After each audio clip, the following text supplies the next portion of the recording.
Now, we've all heard the term in recent years of our carbon footprint. That's a big deal in political circles, our carbon footprint, because, climate change and all that. But how big is your digital footprint? This is Truth to Ponder with Bob Bierman. So let me put it another way. How large is your digital dependency become these days? And that's a legitimate question for many. Sometimes, even myself included, we don't realize how much we now depend upon this digital age. Now, many people get on the radio with programs, something like mine, and they warn you about the digital ID like it's something way in the future, and beware. But the truth is, in many ways, it's already here, and we've gradually accepted much of it. Younger generations, that's all they even know.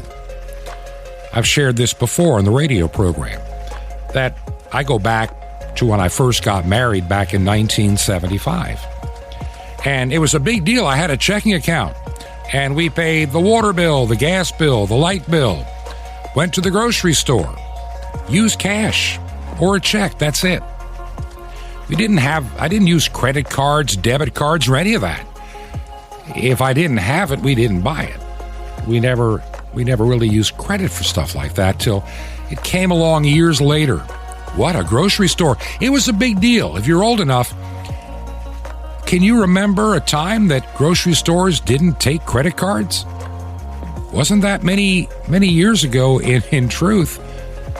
Most only took checks or cash. And then they finally decided the credit card came of age for a grocery store. And a younger generation, let's say those of my children's age and definitely grandchildren age, this is the world that they know. When they buy anything, they pull out plastic, not cash. Whether they're going in debt or paying it out of their account directly is immaterial. They don't use cash. And it's amazing how many young people today, if you hand them cash, if they don't have the computer to tell them how much change to give you back, it's a very difficult process for many. We're being moved to a cashless society, whether we recognize it or not. A lot of my old friends in radio from decades ago, some of the old-timers lament, AM radio was great back in the day. Why can't it be great again? It's because we have a generation of people that are impatient. They're not going to listen to AM or FM, for that matter, to wait for their favorite song, to wait to find out what the weather or the news is going to be. Why wait when they can use their phone and get instant access to the information they want, the time of day, the weather, the temperature, anything they want to know? It's on their phone. And increasingly, they're using their phone apps to make purchases in stores or online. The world we knew a half century ago is over, and it's not coming back.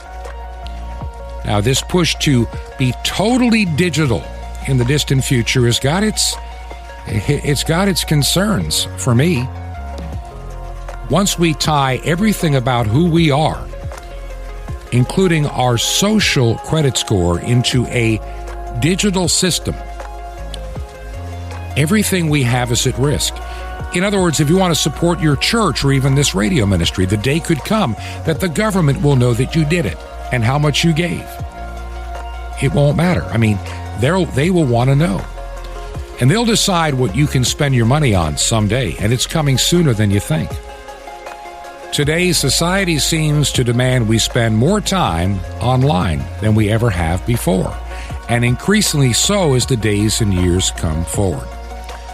Well, Jim Calhoun is filling in for me today, and he's prepared a program that deals with the stresses we face in life, including our digital stresses and the things that get in the way of the things that are most important. And so I gladly and wholeheartedly turn the program over to Jim Calhoun. Thanks, Bob. And it's great to be back on Truth to Ponder And I'm really excited that the time is growing near for the new transmitter to be 100% up and operational.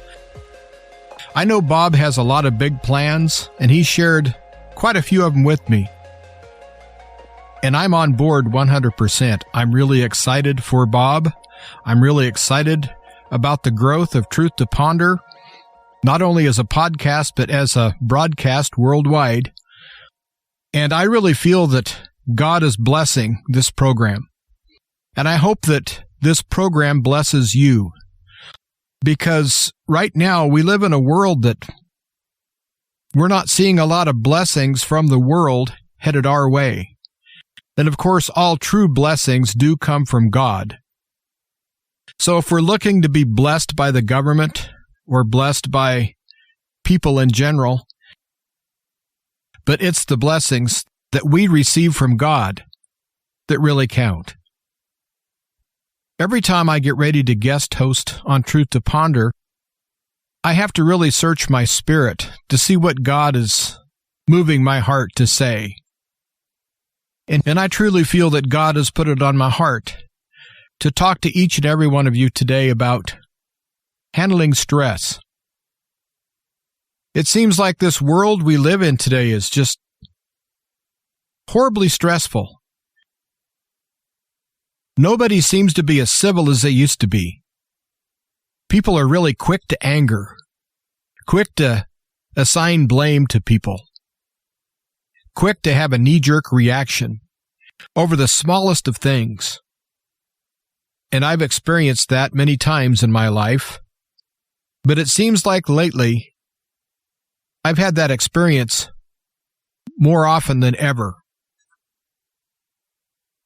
I think that road rage is on the rise, and bullying, I know, is on the rise, and man's inhumanity to man seems to be on full display. And there's lots of people that are cheering this on. I know that almost every episode I have to take a really big shot at the mainstream media. And this show is going to be no different. It seems like the mainstream media right now is war hungry. And anytime you beat the drums of war, you add stress beyond belief to many people. And I've noticed lots of people are unplugging. They're tired of it all. And I also know that suicide is way, way up. So people are feeling desperate. They're feeling alone. They're feeling persecuted. And they feel just massive amounts of stress. And I think a lot of our stress has to come from our lifestyle. We've been addicted to many things. And the things that we're addicted to, some of it's really not our fault. That the people that design the internet and design the smartphones and Facebook and all these social media sites, they weren't designed by chance. They were designed by people that really know human nature and how to control and how to manipulate so people do become addicted to their product. And I've heard that even some fast food restaurants put chemicals in their food to make you addicted to them. And so I know this world has many addictive things, and that adds to a lot of stress. I'm going to ask this question of the older viewers. How many times were you in your home back before cell phones and the phone would ring and you'd be disgusted by it because you were in the middle of a movie or you were cooking supper or something, and sometimes you wouldn't even answer it. You just let it ring. You never got upset by missing that call. And then when answering machines were developed, it was simple. You just let your answering machine answer the phone call. But you never got angry about it. But it seems like right now, if someone's phone rings, people seem to just drop everything they're doing and just rush to their phone, pull it out of their pocket and answer it quickly. And they text when they're driving, and they just can't leave it alone. It seems like that it's like an umbilical cord People have to be attached to it, or else they just can't live. And the younger people are, I think, more guilty than the older people. But you don't hardly see anybody not take a phone call. Now, they'll look and see who's calling, and if it's someone that they don't want to talk to, of course they won't take the phone call. And it also seems like that people don't respect other people's privacy. And so they call at 4 a.m, or 6 a.m, or at midnight, or some other time that is actually quite rude.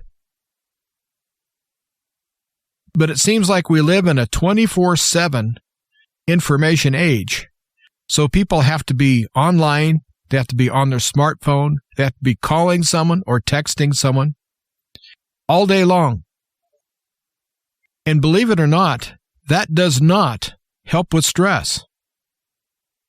Because there's been many times when I've had just a beautiful day. I'm out there in the sunshine, working in the nice cool breeze. The birds are singing, and I'm in the middle of nowhere, and the phone will ring, and I'll answer it, and it'll be someone with a crisis. And I imagine that most of the listeners of Truth to Ponder have noticed that the world is full of drama queens and drama kings everywhere. It seems like that's rampant right now. And so I'm out minding my own business, and I get a phone call, and it's like, "The sky is falling. You've got to help." And it'll be something as simple as, "I can't find a parking place."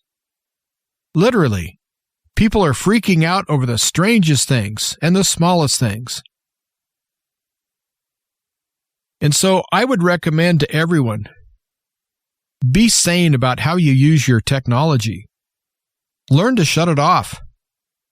Go outside and get some fresh air. Get some sunlight, get some exercise, play with the kids or the grandkids. If you don't have any of those, get a dog or a cat, play with them. Live your life as God intended people to live. We're social animals. We're not the lone wolves that we think we are. We're very much herd animals. We have about the same herd instinct as cattle. We don't like to think of ourselves that way, but it's true. And all of this non-touch, off in the distance, text or voice over the phone, or if you do FaceTime, that does not make up for the fact that we're herd animals, and we have to see each other and see the smiles and the body language. That's how we're designed. And as a side note, that's one reason the face masks that were so ill-advised for people to wear did so much harm, especially to the children. There are children now that their development is so stunted that I wonder what's going to happen within this whole generation of kids that are now between 4 and 12 years old. The people with their mandates have really messed that generation up. I've seen kids that are just totally terrified of other people now. I've seen kids that hide behind their mask, and it stunted them mentally and emotionally. And so if you're still putting a mask on or putting a mask on your kid, please stop. It's not helping you at all. As a matter of fact, it's very much adding to your stress. And when I see one of these masked COVIDians running around, I avoid them because they all look strung out. All you have to do is look at their eyes. There's a lot of wild-eyed people wearing masks out there. And I think they've been damaged. I really do. Now, we as a society, we have to love these people, and we have to do our best to bring them back into the fold. But the mainstream media is doing their best to terrify everybody. And when you're terrified, you're under enormous stress. And when you have stress, you bring it into your home, all of a sudden, the kids start fighting and the parents start fighting and everyone starts fighting over nothing because you brought that stress into the home. And it's almost impossible not to bring that stress into the home because you go to the store and the shelves are empty. You have to pay way too much for your gas and pay too much for whatever you're buying. Inflation is just eating everyone alive. There's lots of money problems. And it's a known fact that one of the number one reasons that marriages end in failure is because of finances. And now we're seeing financial troubles that are going to rival the Great Depression, if not even surpass that, if they're not kept in check. And I really don't think we have anybody worthwhile in government that has any power that is going to do anything about it. And even if they tried, I don't think they're capable. I think that we have the dumbest bunch of politicians we've ever had, both Republican and Democrat, and also the few independents that are in Congress. They're dumber than a box of rocks, too. Seems like they all got their hands out to try to put money in their own families' bank accounts. Nancy Pelosi comes to mind. Then you have people like Mitt Romney and people that are just disgusting like him. Then you have Dr. Fauci and Bill Gates and all these Satanists and globalists telling you that within the next 8 years, you'll own nothing and be happy. Have you noticed that nobody talks about the American dream anymore? That's because we're supposed to own nothing and be happy. We've had the rug pulled out from under our feet, folks. Really bad.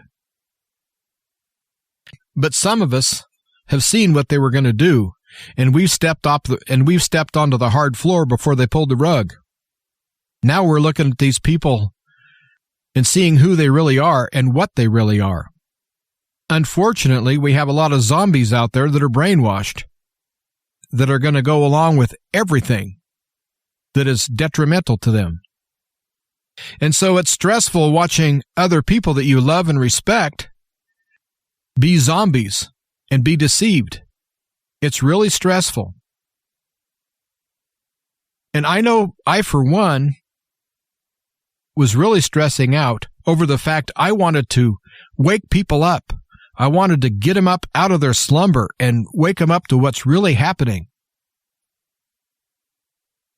And the more I would try, the more frustrated I'd get, and the more stress I felt. And there's that old saying, never try to teach a pig to sing. It'll frustrate you and annoy the pig. Now, I'm not calling people pigs, but I'm just using that as an analogy. But some of these people don't want to be awakened. And some of the people, I think God has given them a delusion. And some of the people, honestly, are for the Great Reset. They're awake, and they know what's happening, and they're cheerleading it. And so you're not going to be able to go out and change the world by getting everyone to wake up and see things the way you see them. So if you're one of those who's trying to change everybody, well, for your own health, you're going to have to quit doing that. You can suggest it to people that you know are open to it, but other than that, people are kind of where they're at because that's where they want to be. Unfortunately, that seems to be the truth. I've talked to so many people lately that are so out of it that they don't know anything about anything that's going on as far as the world condition or even the condition of their neighborhood. All they care about is their video games and coffee and cigarettes. That's it.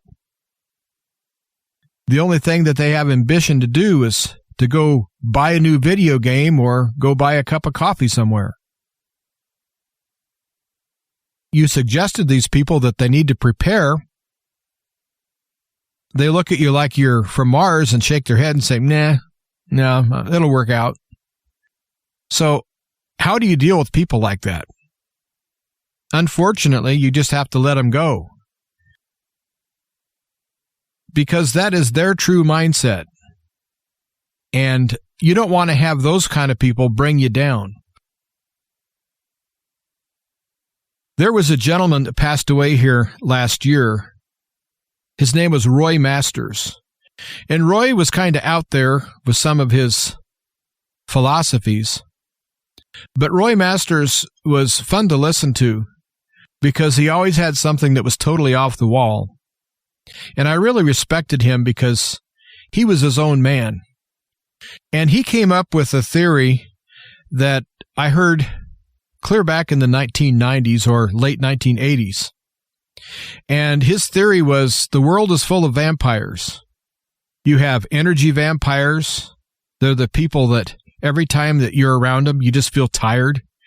And you have the joy vampires that seem to suck the joy out of the room when they walk in. And you have people that are money vampires that seem to always come and want to borrow money from you. And so you kind of get where I'm going with this. The world is full of vampires. Not the blood-sucking kind, but they tried to suck the life out of you in a different way. And his philosophy was, all you have to do is identify these people. And when you identified what kind of vampire you're dealing with, they no longer had the power to take the joy out of the room or make you feel guilty because you didn't give them a $20 bill or what have you. And so I started doing that decades ago. And it does work. And right now, the world has got more vampires than I've ever seen. And in the drama kings and drama queens, you add that, you have a perfect recipe for massive stress all the way through society. And unlike the 1930s, where we had real men and real women that were able to handle real problems in an adult way, right now, we have people that don't know whether they're men or women, and most of them don't want to grow up.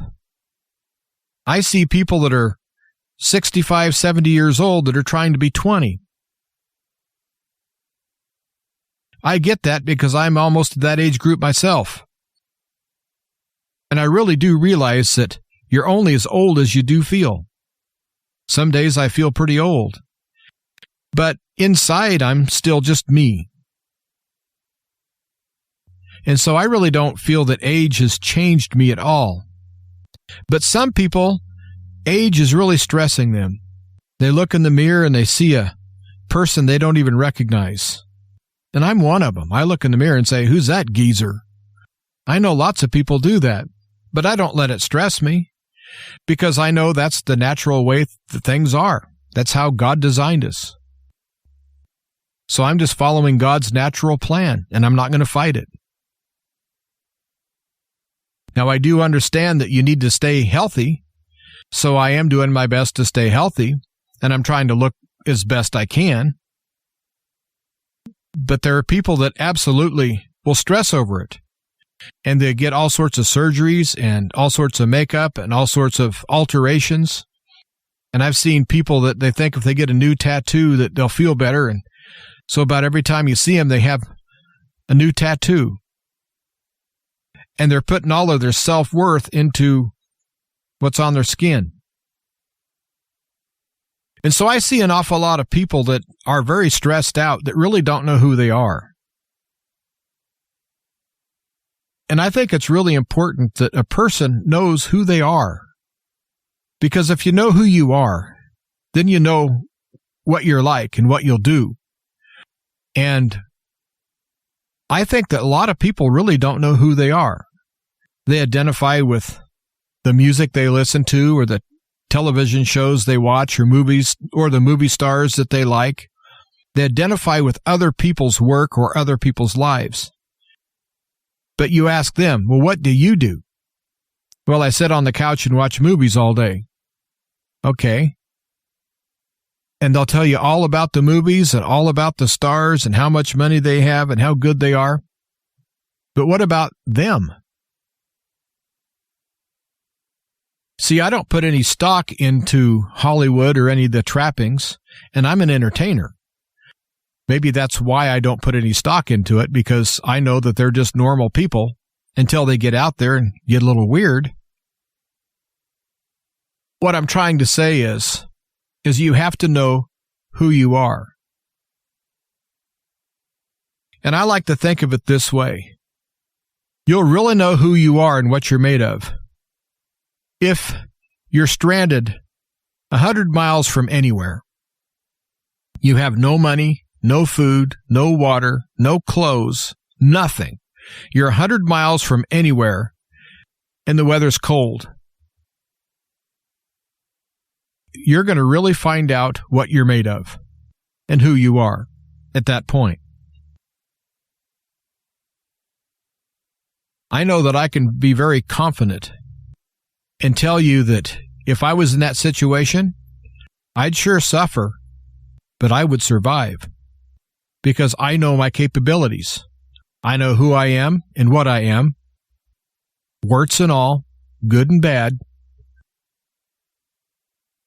I never try to deceive myself. I catch myself trying to deceive myself once in a while. I think that's just human nature. But if you keep things real, you're much better off. And that again will help with stress. So this world of stress seems to be encroaching on everyone's lives. And for us to thrive and not only just survive, we have to learn how to manage that stress. And after the break, I'm going to talk about more ways that we can manage our stress. And when we can do that, we'll be more useful, not only to ourselves, but to our families and our communities. And never forget that we're supposed to be a beacon of light. We're not supposed to hide ourselves under a bushel basket. We're supposed to be the light of the world. We're supposed to be salt. And it's really tough to show your light when you have this dark cloud of stress that's trying to overtake your life. And on the other side of the break, I'll pick up where I left off. And once again, Jim, I want to thank you for all that you've been doing to help me during these very busy days in Florida. This week again, I'm back working on the transmitter project for a couple of days, and maybe be able to turn my attention to some other things next week. If it wasn't for Jim Calhoun, I would have a really difficult time in keeping all the programs coming. He makes it a point, and at no charge to me or anybody, to put these pieces together to help me with an edition of Truth to Ponder. And he's been doing it faithfully now for many, many weeks. If you've enjoyed the ministry that he has, and you would like to get in touch with Jim Calhoun, you can simply email me. Use my direct email address, and I will forward your correspondence to him. And my email address is very simple, Bob at truth2ponder.com. That's Bob at truth2ponder.com. Once again, Bob at truth2ponder.com. By the way, let me know if you get a chance to use that email address too. How are you listening to the program? On shortwave radio, as a podcast? If on shortwave or a domestic radio station, would you let me know which one, what time of day, what frequency? It's very important as we look toward the future of how we invest the ministry funds for airtime. Just want to make sure we're being good stewards. So just take a moment and let me know how you are listening. I'm not going to put you on an email list. I'm not going to bother you with any solicitations. Just let me know. That's all I ask. Now, if you can help us with the ministry to pay for the radio airtime, you can make a check payable to Ancient Word Radio. That's Ancient Word Radio. Our mailing address is 5753 Highway 85 North, 5753 Highway 85 North, number 3248, number 3248 in Crestview. One word, Crestview, Florida, 32536. That's 32536. This is Truth to Ponder with Bob Bierman. The Agag Principle. Shalom Alechem. This is the nice Jewish boy, Jonathan Kahn, your Jewish connection. bringing you the riches of your Jewish roots in Jesus. Now get your pen out as fast as you can so you don't miss out on receiving a special free gift you're going to get and love in a moment. There was an evil king named Agag. King Saul of Israel was told to slay him and his family. Saul decided not to, and to use King Agag and his possessions to his own advantage. It was this sin that sealed King Saul's downfall. But why was this important, or even why was it right to slay Agag and his sons? Well, the answer comes centuries later. The Jews are in Persia. A man named Haman rises to power. He comes up with a plan to exterminate the Jewish people. Haman was an Agagite, a descendant of Agag. This is the Agag principle, something crucial to learn. It's this: when you deal with evil or sin, you cannot let even a little get through. If you compromise with evil, the evil won't stop there. You compromise with sin, the sin's not going to stop. It's not going to be content. It's going to return and worse. Give it an inch, it'll take a mile. Do not negotiate with it. Don't make deals with it. Don't coexist with it. Don't do anything with it except destroy it. The only way to deal with sin is to destroy it. The only way to oppose it is total war. No prisoners. The only way is all the way. There's probably an Agag in your life, not a person, a sin, something that's not right, a sin and evil and compromise. Stop negotiating with it. Stop giving it room. Stop allowing it. Stop living with it. You cannot let that Agag go, or it will ultimately seek to destroy everything you have. That Agag has no business in your life. The sooner you get it out, the better. Total war, no prisoners. Give Agag the boot. Ask for the Agag secret. Now the free gift for you. The most incredible mystery of the temple doors, long hidden, now, and sapphires, guaranteed to give you the power of living a victorious life in God. All free. How do you get these gifts? Free. Easy. Just remember Jesus' real Hebrew name, Yeshua, and you dial it. That's it.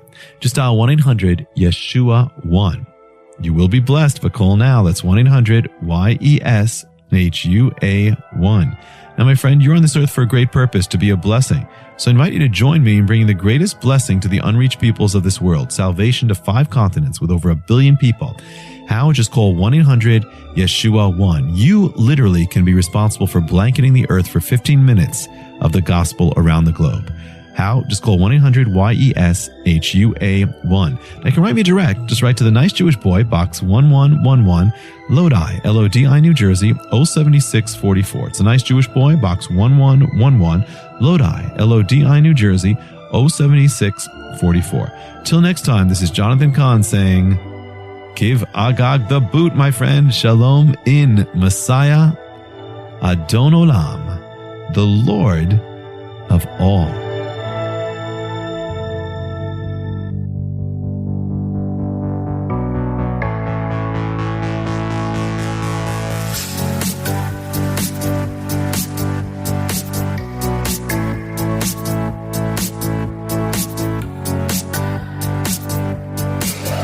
This is Truth to Ponder with Bob Bierman. Welcome to part 2 of this edition of Truth to Ponder. I'm Jim Calhoun, sitting in today for Bob Bierman. And Bob will be back tomorrow with another great episode. I want to take this time right now to thank everyone who has written me and written Bob. We do really appreciate it.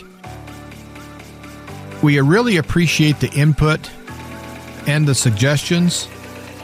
And I really feel like we're all family, all the Truth to Ponder people, because it takes a special kind of person to listen to this kind of program.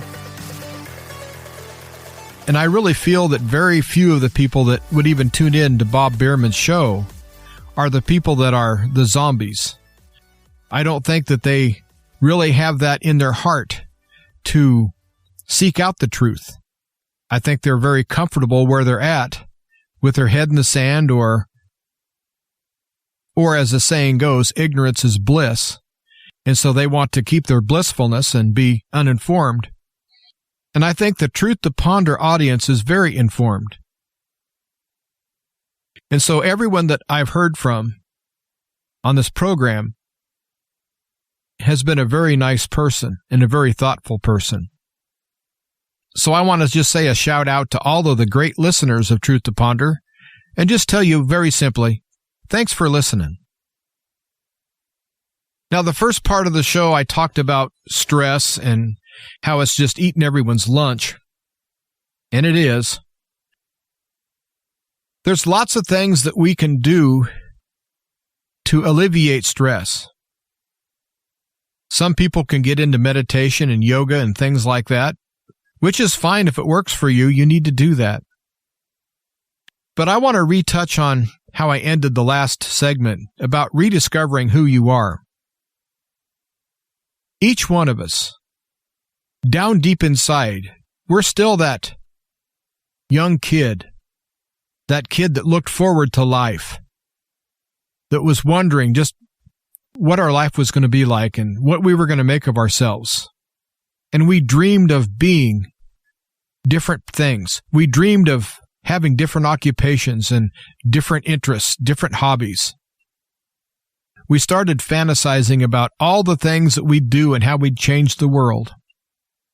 And then, unfortunately, life comes in and changes us all.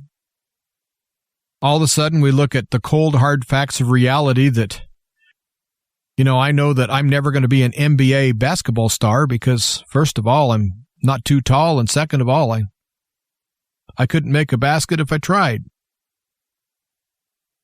And so somewhere deep down inside, there's still this young child that is full of love and full of hope, full of wonder.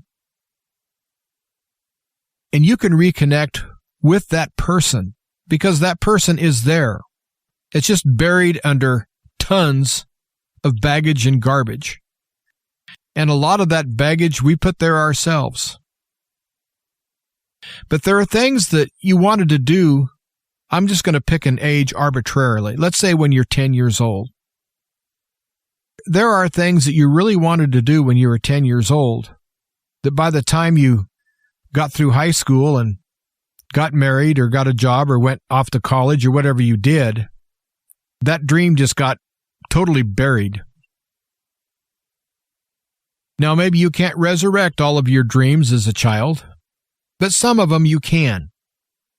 And I think that that's a very important thing to do is reconnect with the real you, the you that God made you before the world started to change you into who you are today. Now, I'm not saying you're bad because of who you are, because we're all just a product of our circumstances and our situations. But before we were changed by that, maybe some people would say tempered by fire, which I think is true, there's still that connection that we can make. So I think it's a very important thing to, I would say, meditate. And in a quiet time, when you're by yourself, rediscover that child inside of you. I'm not saying to act childish. I'm just saying reconnect. Because right now, to handle the stress, we need all hands on deck. That includes your conscious, your subconscious, and also that inner child. That total person has to be on the same page and has to be heading in the same direction. And hopefully it's a good direction. I guess what I'm trying to say is you have to ground yourself. Ground yourself as to who you are and what you are, and accept that. You don't have to revel in it or put it in anyone else's face or anything like that. Just be yourself and accept it. Then I think your real self has to really connect with God. Because God knows you. He knows every fiber of your being. He made you. And He loves you. And you have to know that no matter what happens, you're loved. You're loved so much that God sent His only Son to die for you. And so you have this massive love that our Heavenly Father just shines down upon you that sometimes we can't feel because of all that junk and all that baggage. I think that's one of the main reasons that I say to reconnect with your inner child, so you can learn how to unpile some of that junk. And I think you're going to feel God speaking to you a lot louder and clearer than you've ever had. Because lots of people just can't let go of things. And I know I'm one of them. It's really hard for me to let go of things. But when I see that it's harming me by not letting go, then it's pretty much a no-brainer. But sometimes I have to really see that it's going to harm me emotionally or physically or what have you before I change. But I think that that's something I need to work on, is to let things go a lot faster than I do.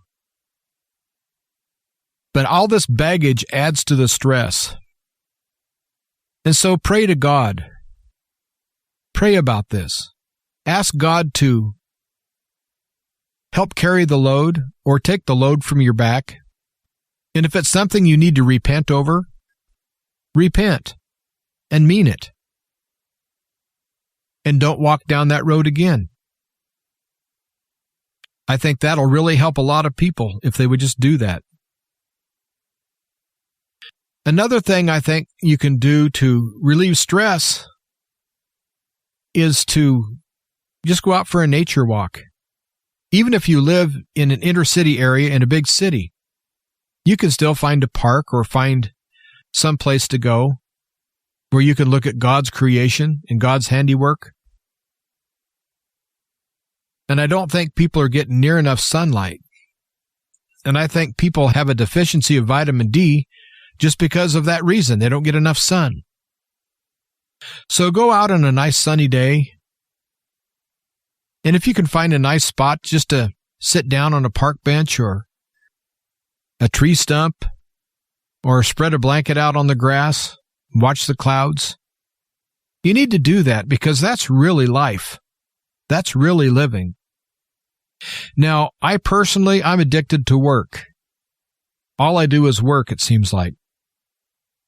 But I really do enjoy working. And I've had lots of people tell me, you need to stop and smell the roses. And I tell them I do, and they don't believe me. But every day, I take moments, sometimes it's minutes, but most of the time it's just mere moments. But I take moments to marvel at God's handiwork and to try to feel connected with everything He's made, because I am connected, because I'm part of it. I'm just another one of God's creations, and so are you. And I spend lots of time with animals, and it's amazing how the animals can pick up when I'm stressed. And when I'm not stressed, the animals are not stressed. When I am stressed, even if I don't say a word or get aggressive with them or anything with the cows, they know that I'm stressed the minute I walk out into the corral. There's a really big difference that you can see in their whole mannerisms because they can either smell it or sense it or something. They say that animals can sense fear, and I do believe they probably can. But I also think they can sense stress. I know that when I'm stressed out, I have a mongrel dog called Grace, and I love her very dearly. And anytime I'm stressed out, she comes and gets in my face and stares in my eyes. And also she watches over me.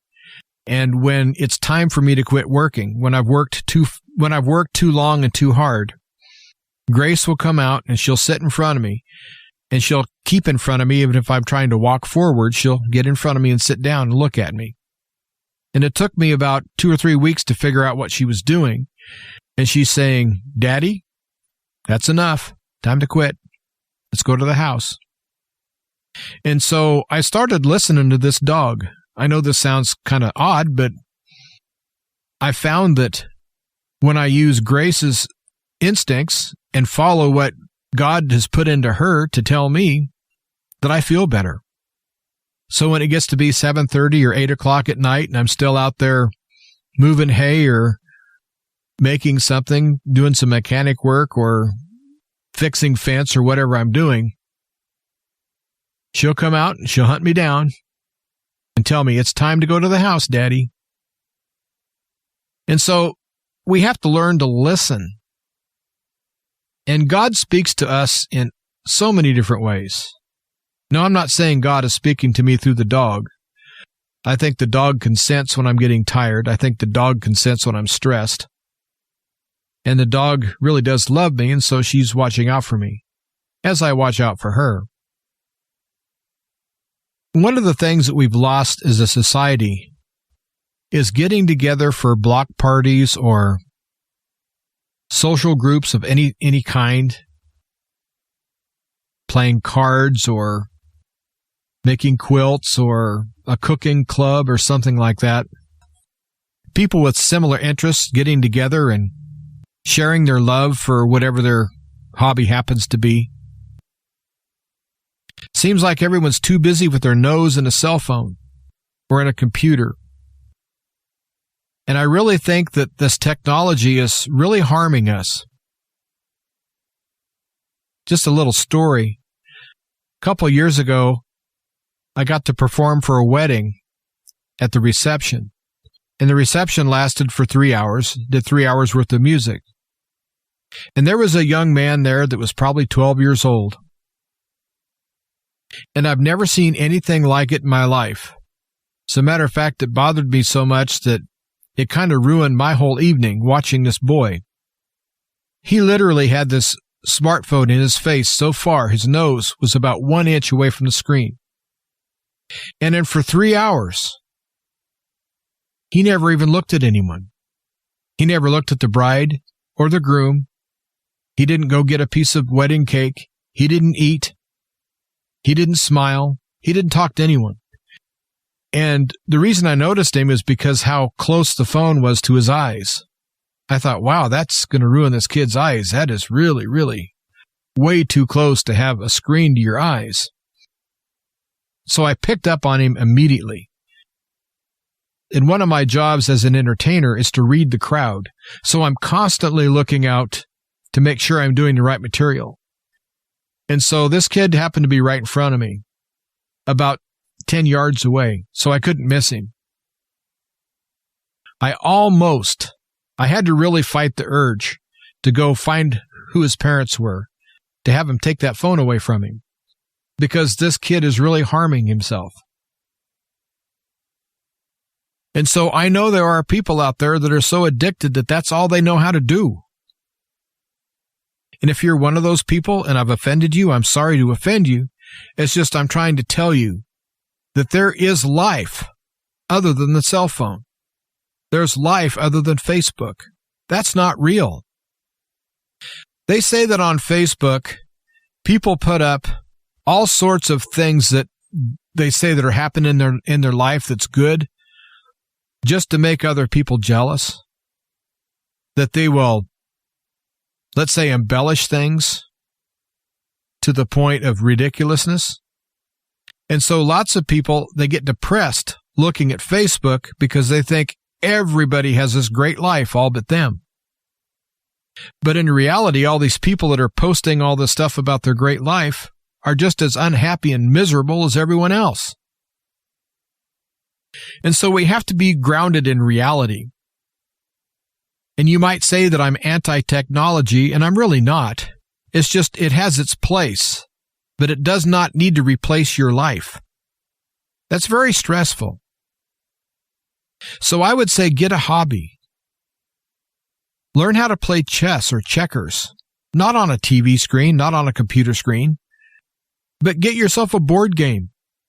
There's lots of really fun board games. Rediscover those. There's lots of card games that are actually very fun to play. Rediscover it. Remember the old game back in the late 1960s called Twister, where you had this little mat that went on the floor, had all these different color dots on it. You'd spin the little spinner, and it had a picture of your hand or your foot and what color you'd have to put it on. And so you'd be all contorted in all sorts of ways, and you'd have two people on there just contorted as all could be. And after a while, you just couldn't do it. You'd tumble down. Everyone would laugh and have a good time. That's real stress relief. No, I'm not saying to go out and buy an old game of Twister. I'm not trying to say that at all. I'm just saying that there are good times and good memories. And lots of older people seem to live in the past, and they think that their time is done. As long as you're taking a breath on this planet, now is your time, just as much as it was back when you were a kid. I know that pop culture really isn't aimed at anyone that's middle-aged or older. They don't market anything to the older people. But there are movies out there that there's all sorts of activities that older people can do to generate new memories and make new friends. And instead of adding more baggage, you're adding memories and friends. That's the way to live life. Now, if you attend a church, make sure that the church you attend is a Bible-believing church and not one of these woke churches, one of these churches that they've kicked Jesus out of the building. Plug into a real Christ-centered Bible-believing church.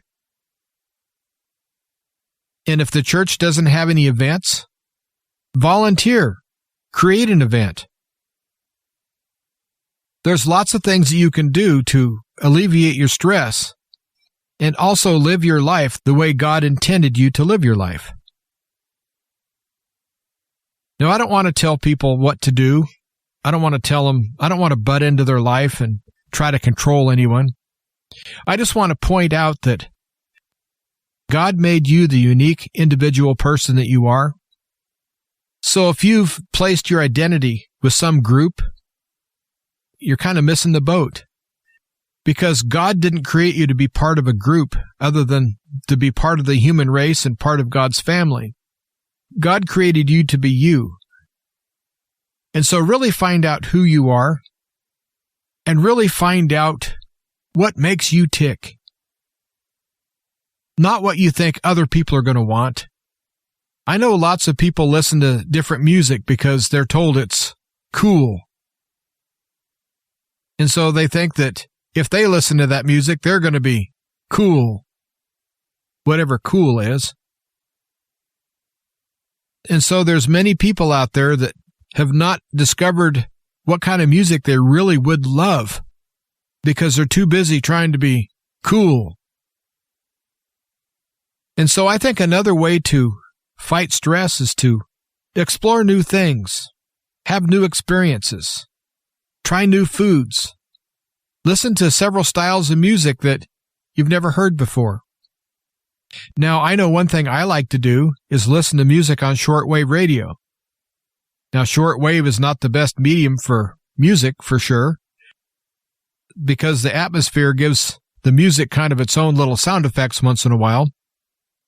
But I get to hear music from all over the world, and you get to hear what different people's ideas of how to create a song. And me as a songwriter, that really intrigues me. I just love to explore other people's creativity, and that helps me grow. And I think that's the last thing I'm going to touch on, is growth. If you have stress, it's stunting that growth.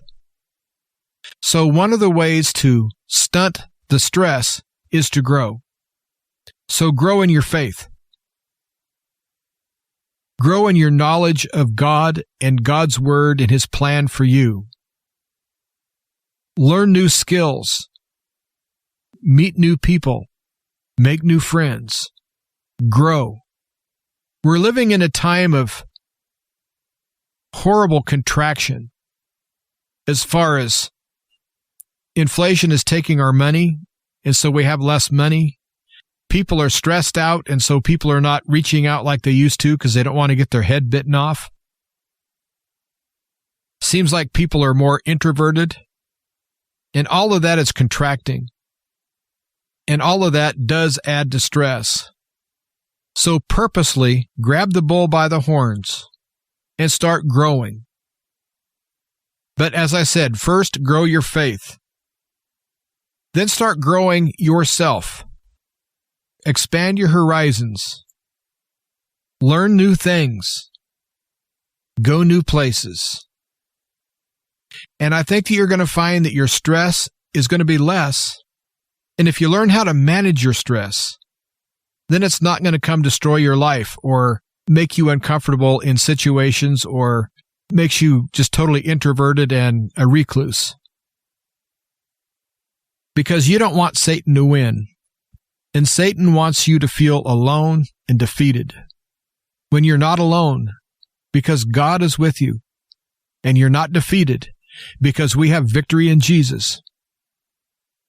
And so just those two things alone is a good place to start to try to relieve stress. And I hope that you've got something from my message today, because I was thinking about talking about something totally different. And as I sat down and turned on the microphone, you heard what God gave me. I had no notes, didn't have any preconceived anything what I was going to say about this topic. And I hope that it helps someone out there, because there's lots of hurt in this world. But there's lots of love in this world. Look for it and you'll find it. And I'd really like to thank Bob Bierman for allowing me to have this time with his audience. I really love Truth to Ponder. I really love this whole show. I love Bob Bierman. And I love the Truth to Ponder audience. You guys are the best. And I appreciate all the contacts that you've given me and Bob Bierman. And so I'd encourage you to send Bob an email at bob@truthtoponder.com. bob@truth2ponder.com.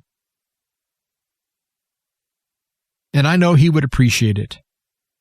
And once again, I appreciate Bob allowing me this time. And so until next time, everyone out there, look for the love. It's there. You have to look pretty hard sometimes. Stay strong. Stay well. But most of all, replace fear with faith. And Jim Calhoun, I want to thank you again for another excellent program. I hope the many of you that listen to Truth to Ponder appreciate the special effort that Jim has been putting in to help me during this very busy time in Florida. If you appreciate the programs that he does and the special ministry that God has given him, and you want to reach out, you can contact me through my email address, which is very simple. My address is bob@truth2ponder.com.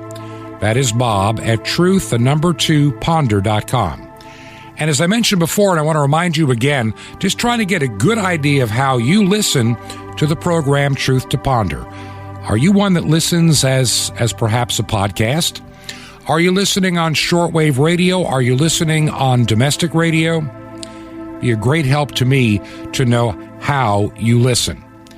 If you listen on KVOH, let me know. WRMI, let me know. Any other radio station or podcast, and where, let me know. By the way, we have no control over any advertising you may hear on some of the podcast sites, just so you know. Now, I'm not going to put you on an email list either if you should write me to tell me how you listen. If you can help us financially, though, to pay for the airtime, if you make a check payable to Ancient Word Radio and mail it to Truth to Ponder, 5753 Highway 85 North. That's 5753 Highway 85 North, number 3248. That's number 3248. And the city is Crestview. One word, Crestview, Florida. Crestview, Florida. The zip code is 32536. That's Crestview, Florida. And the zip code is 32536.